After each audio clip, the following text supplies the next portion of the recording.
Aujourd'hui, on parle souvent de proches aidants. C'est un terme assez récent que l'on a inventé il y a quelques années, après avoir essayé d'autres termes comme aidant naturel ou d'autres termes comme ça. Et on a fini par décider, en tout cas en français, de parler de proche aidant. Proche aidant, c'est toute personne qui s'occupe, qui appuie, qui soutient, qui donne du temps à quelqu'un de sa famille, à un voisin, à un ami, qui est très atteint dans sa santé ou dans son autonomie. C'est quelqu'un qui donne un soutien à une personne qui est dans une situation difficile, de particulière vulnérabilité, et qui ne peut plus assurer seul tout un tas d'actes de la vie quotidienne et qui a besoin aussi d'un soutien, on va dire, psychologique, moral. Ce soutien, cette aide peut prendre tout un tas de formes différentes. Ça peut être simplement une compagnie, faire la lecture, ou accompagner carrément la personne dans presque tous les actes de la vie quotidienne. Donc, nous avons une variété très importante de formes d'aide et de soutien possibles. Depuis que l'humanité existe, il y a toujours eu probablement des proches aidants, puisque chaque fois qu'une personne est dans une situation de vulnérabilité ou de souffrance, il y a le plus souvent, heureusement, quelqu'un dans l'entourage qui va essayer de donner un soutien, de l'aide, une présence, un accompagnement à ces personnes en difficulté. Ce n'est pas une spécificité de par chez nous. Dans toutes les cultures, à tous les endroits de la planète, on va trouver des personnes qui essayent de donner du temps et du soutien à d'autres personnes. Le proche aidant est quelqu'un de très important et on en retrouve à tous les niveaux de la société. C'est quelqu'un qui a une présence dont les personnes en difficulté ont beaucoup besoin. C'est une présence stable, constante, rassurante souvent. Quelqu'un qui est connu, quelqu'un qui fait partie du cercle rapproché de la personne en difficulté. Les proches aidants sont aussi des personnes indispensables dans le sens que, imaginons que toute personne en difficulté ne reçoivent de l'aide que par des services professionnels, des services sociaux ou des services de santé. Si on était dans une situation pareille, on peut facilement imaginer que tous ces services seraient totalement débordés en un temps très court. Heureusement, il y a dans la société tout un tas de personnes qui sont prêtes et qui se dévouent pour donner ces soutiens et ces aides. Cette aide est souvent peu prise en compte, malheureusement, et de plus en plus, on essaye de prendre en compte ce que font les proches aidants et de s'intéresser à leurs besoins. Les proches aidants, c'est des personnes qui ont un emploi du temps souvent très chargé, qui sont très absorbées par cette fonction, par cette tâche de fournir du soutien et de l'aide. Et de ce fait, on s'est rendu compte que ces personnes sont elles-mêmes souvent dans une situation difficile. Cette difficulté peut venir de toute une série de choses. Voyons peut-être une première question qui est celle de la relation d'aide en général. Et ce que l'on voit lorsqu'on se penche un peu plus là-dessus, c'est que aider, ce n'est pas facile. Ce n'est pas quelque chose qu'on a appris à l'école, ce n'est pas quelque chose que on a pensé devoir apprendre, parce que c'est comme ça, tout naturel. Ça nous paraît tout à fait normal et naturel d'aider les autres. En réalité, c'est beaucoup plus compliqué que ce que nous pouvons penser. Et comme nous n'avons pas été à l'école de la relation d'aide, chacun se débrouille comme il peut. On bricole, on essaye de faire de notre mieux. Et des fois, contre toute attente, nous sommes en difficulté parce que ce qui semblait évident ne l'est pas tant que ça. Et je vais essayer de voir avec vous ce qui fait que aider est quelque chose de parfois un peu difficile. Une définition pourrait être celle-ci, peut-être la plus simple, c'est aider, c'est être utile à l'autre. C'est une façon très courte de définir quelque chose qui recouvre tout un tas de réalités complexes, mais peut-être que c'est bien de le dire comme ça parce que on a un repère. Lorsqu'on dit aider, c'est être utile à l'autre.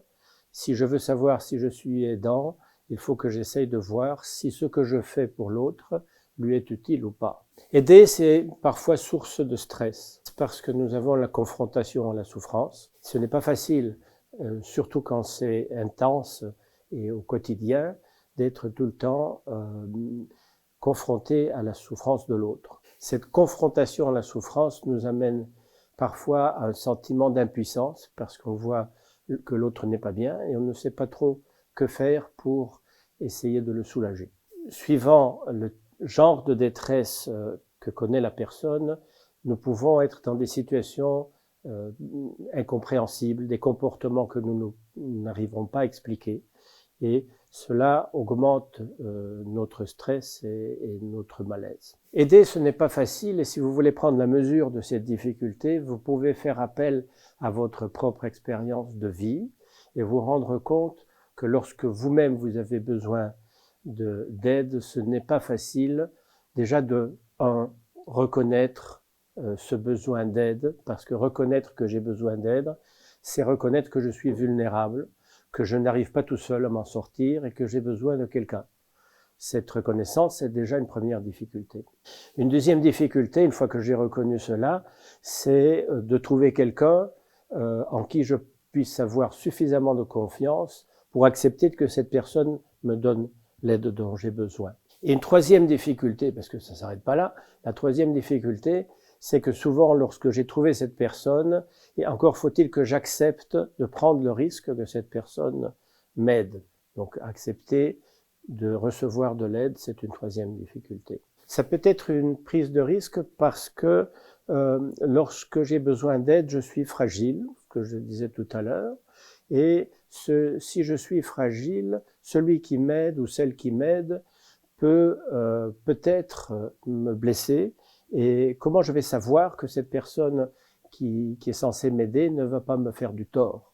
Et ce n'est pas une mince affaire, donc c'est un réflexe, je dirais, salutaire, c'est compréhensible que nous ayons une certaine réticence à accepter trop facilement de l'aide.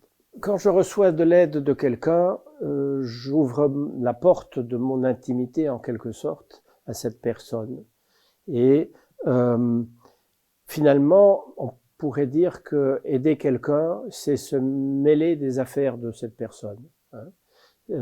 Donc comment faire pour que cette relation-là ne soit pas une intrusion?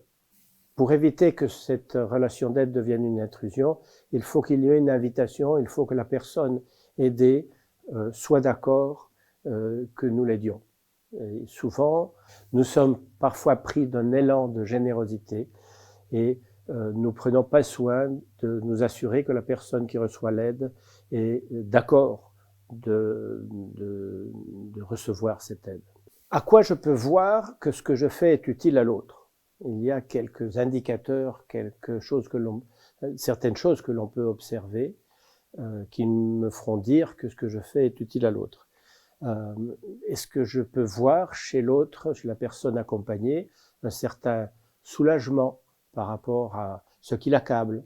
Si je peux remarquer un apaisement, que la personne est moins stressée, moins prise par son malheur.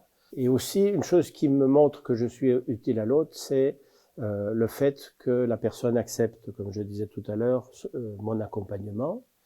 Ce qui me donne aussi de bons retours, c'est lorsque la personne peut me dire en quoi ce que je fais pour elle lui est utile. Que faire pour aider correctement? Peut-être que la chose la plus importante, c'est de cultiver le lien. C'est d'accepter que je suis là d'abord pour accompagner. C'est d'accepter que l'accompagnement est déjà en soi une forme d'aide. Accompagner, c'est accepter des fois de juste être là, parce qu'il y a des situations où je ne peux pas faire grand-chose de plus que d'assurer une présence accueillante, n'est pas forcément toujours nécessaire ou possible de faire quelque chose de concret. Une autre chose qui peut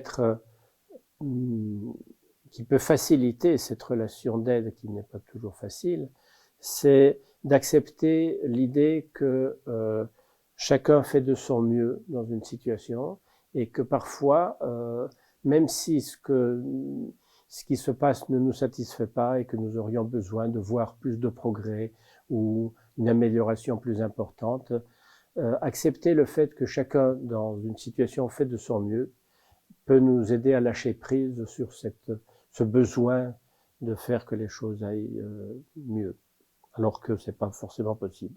Faire du lien, c'est échanger, partager, accepter d'aller à la découverte de l'autre et aller à la découverte de l'autre comme si l'autre était un continent inconnu que je me réjouis de découvrir. Pour faciliter ce partage, cette rencontre, renforcer votre capacité d'aller au lien avec autrui, la commune de Vernier vous offre une fois par mois, un jeudi soir par mois, un groupe de parole de 18 à 19h30 dans lequel vous pouvez rencontrer d'autres personnes qui, comme vous, sont proches aidants ou proches aidantes. Et nous échangeons pendant ces soirées sur les difficultés, mais aussi sur les ressources et les réussites que nous trouvons dans notre fonction de proche aidant.